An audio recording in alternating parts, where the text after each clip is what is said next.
بسم اللہ الرحمن الرحیم۔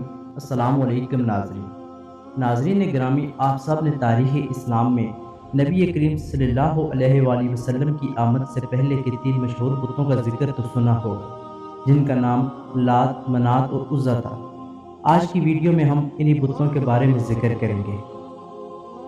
عرب کے لوگ گمراہ ضرور تھے، لیکن بہت ذہین اور سمجھدار تھے۔ تمام تر وحشیانہ پن اور خون ریزی کی فطرت کے باوجود بہت ہی زیرک اور منطقی انداز فکر رکھتے تھے۔ یہ لوگ بت پرستی کی جانب کیوں کا راغب ہوئے، یہ ایک سوچنے والی بات ہے۔ میں نے تاریخ کے اس سچ کو کھنگالنے کی کوشش کی تو کچھ چیزیں سامنے آئیں۔ جیسا کہ آپ جانتے ہیں کہ لات، منات اور عزا کے یہ تینوں بت خانہ کعبہ میں رکھے ہوئے تھے، جن کو فتح مکہ کے دور میں نبی کریم صلی اللہ علیہ وآلہ وسلم نے توڑ کر خانہ کعبہ سے باہر پھینکوا دیا۔ لات، منات، عزا کے یہ تینوں بت خانہ کعبہ میں باقی بتوں کے سامنے موجود تھے، لیکن اب آپ کو تاریخ کی ایک نئی بات بتاتا ہوں جس پر مسلمان غور کرنے کی بجائے آگ نکل جاتے ہیں۔ یہ بت جو خانہ کعبہ میں نصب تھے، ان کو آپ علامتی یا ڈمی بت کہہ سکتے ہیں۔ اصل بت جن کے مندر بنے ہوئے تھے اور ان مندروں میں ان بتوں کی پوجا کی جاتی تھی، وہ عرب کے مختلف علاقوں میں موجود تھے۔ جن بستیوں میں ان بتوں کے مندر بنے ہوئے تھے، ان بستیوں کے ارد گرد کے رہنے والے عرب یہاں مندروں میں آ کر ان بتوں کی عبادت کرتے، ان کے چرواہے چراتے، جہاں تک کہ ان بتوں کے سامنے جانوروں کی قربانی کی منتیں پوری کی جاتی۔ ان کے سامنے قربان گاہیں بنی ہوئی تھیں جہاں جانوروں کو لا کر ذبح کیا جاتا۔ حیرت انگیز بات تھی کہ ان بتوں کے ماننے والوں کی تعداد میں اضافہ ہی ہوتا چلا جاتا، جیسا کہ ان بتوں میں ایسا کیا تھا کہ ان کو پوجنے والوں کی تعداد میں کمی کی بجائے اضافہ ہی ہوتا چلا جاتا رہا۔ یہ بت ان عربوں کو ایسا کیا دکھاتے تھے کہ یہ عرب ان کی عبادت پر مجبور تھے۔ لات، منات اور عزا یہ 3 دیویاں تھیں۔ ان کے بارے میں مشہور تھا کہ یہ اللہ کی بیٹیاں ہیں، استغفر اللہ۔ عربوں کے ہاں یہ بات بہت مشہور تھی، اس لیے ان کو اللہ کی بیٹیاں قرار دے کر ان کی عبادت کی جاتی تھی۔ یہ تینوں زنانہ بت پورے عرب میں سب سے زیادہ مشہور تھے۔ ان بتوں کے ساتھ 3 شیطانی چڑیلیں منسلک تھیں۔ لفظ چڑیل آپ دوستوں کو آسانی سمجھانے کے لیے استعمال کیا ہے، دراصل یہ شیاطین کی نسوانی صنف تھی۔ یہ بتوں میں گھس جایا کرتی اور اپنے سامنے سجدے کرنے والوں کو مخاطب کر کے ان سے باتیں کرتی۔ کیونکہ یہ شیاطین جنات تھیں، اس لیے ان لوگوں کو جب ان کے ناموں سے پکارتی اور ان کے مسائل پر بات کرتی تو سننے والے اپنے ذاتی مسائل جن سے صرف وہ خود آگاہ ہوتے پریشان ہو جاتے اور سوچنے لگتے کہ یہ بت واقعی نعوذ باللہ خدا کی بیٹیوں کے ہی بت ہوں گے۔ ان بتوں کی دیکھ بھال اور لوگوں کو ان کی عبادت کے طریقے سکھانے کے لیے مندروں میں پجاری ہوا کرتے تھے، جو لوگوں کو گمراہ کرتے اور اس کے عوض بتوں پر چڑھواہے کی اشیاء سمیٹتے۔ اسی طرح گمراہی کا یہ کھیل جاری و ساری تھا۔ لات، منات اور عزا کو سب سے زیادہ مانا جاتا تھا، لیکن ان تینوں میں سے بھی سب سے زیادہ جسے بلند مقام حاصل تھا اس کا نام عزا تھا۔ لفظ عزا عزت سے نکلا ہے، جس کے معنی سب سے زیادہ قابل عزت کے ہیں۔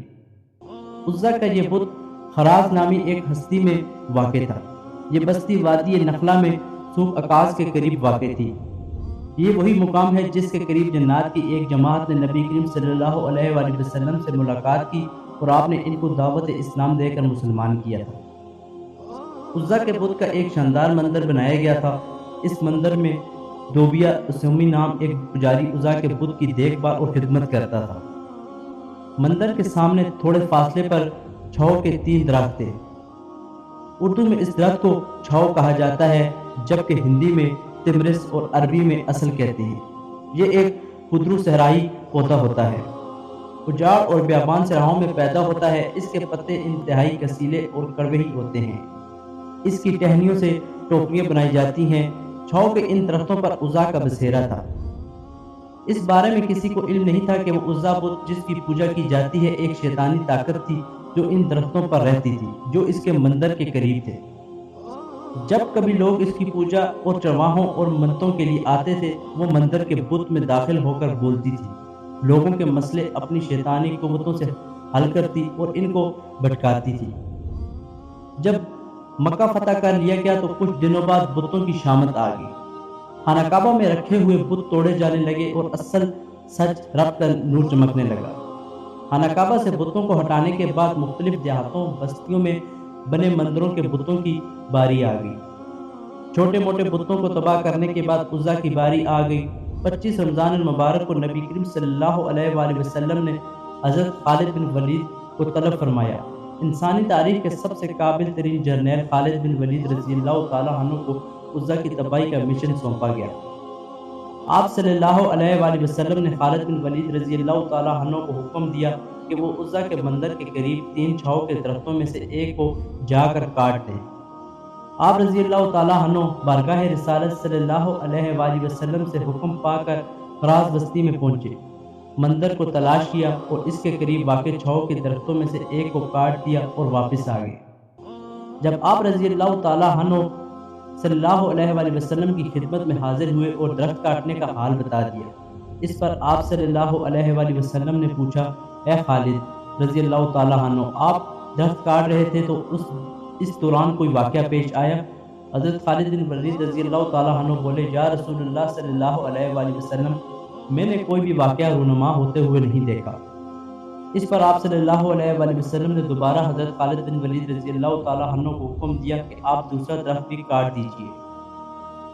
ایک بار پھر حضرت خالد بن ولید رضی اللہ تعالیٰ عنہ وہاں پہنچے اور درخت کاٹنے کے بعد واپس آ کر آپ صلی اللہ علیہ وآلہ وسلم کی خدمت میں درخت کاٹنے کا احوال بیان کیا۔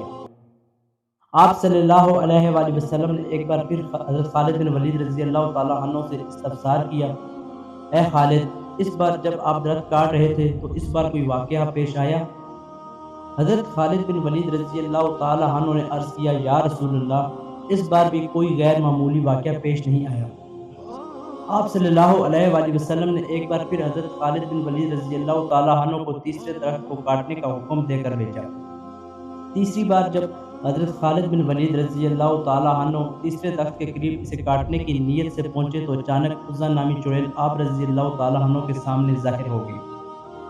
وہ ایک کریہا صورت ننگی بڑھیا کے روپ میں تھی اور شعلے برساتی آنکھوں سے حضرت خالد بن ولید رضی اللہ تعالیٰ عنہ کو گھورنے لگی۔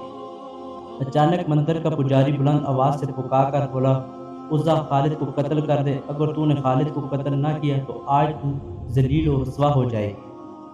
عزا حضرت خالد بن ولید رضی اللہ تعالیٰ عنہ کی جانب بڑھی، آپ نے تلوار نکالی اور اللہ کریم کا نام لے کر عزا پر حملہ کر دیا۔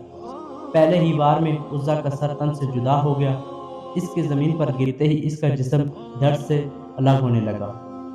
تھوڑی دیر بعد آپ رضی اللہ تعالیٰ عنہ کے سامنے کوئلے کا ایک ڈھیر پڑا ہوا تھا۔ آپ رضی اللہ تعالیٰ عنہ نے اسے قتل کرنے کے بعد اس کے بت کے بھی ٹکڑے کر دیے، پھر اس کے بعد مندر کے پجاری کو بھی قتل کر کے واپس روانہ ہوئے۔ آپ رضی اللہ تعالیٰ عنہ نے سارا قصہ حضور صلی اللہ علیہ وآلہ وسلم کے گوش گزار کیا۔ اس پر آپ صلی اللہ علیہ وآلہ وسلم نے فرمایا، یہ عزا تھی، اب یہ ہمیشہ کے لیے ختم ہو گئی ہے، اس کی دوبارہ اب پوجا نہیں ہوگی، اور جو صدیوں تک پوجی جانے والی شیطانی طاقت کا خاتمہ نبی کریم صلی اللہ علیہ وآلہ وسلم کے حکم پر سیف اللہ یعنی خالد بن ولید رضی اللہ تعالیٰ عنہ نے کر دیا۔ ناظرین، اسی امید کے ساتھ کہ آپ کو ہماری آج کی یہ ویڈیو پسند آئی ہوگی۔ اگر آپ کو ہماری آج کی یہ ویڈیو پسند آئی تو ہمارے چینل کو سبسکرائب کرنا مت بھولیے۔ ملتے ہیں ایک نئی تحقیقی اور معلوماتی ویڈیو کے ساتھ۔ خدا ہم سب کا حامی و ناصر۔